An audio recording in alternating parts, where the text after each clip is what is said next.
from scratch.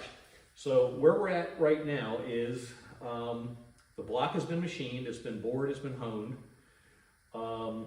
I have done the clearancing inside of the block that I'm going to do, which basically I notched the bottoms of the cylinders for the rod bolts for when the crank swings, because our sleeve liners, the steel part of the sleeve, does stick out of the aluminum block at the bottom. So there needs to be a small notch cut in those so that when the rotating assembly spins, that the rod bolt doesn't come in contact with that. Past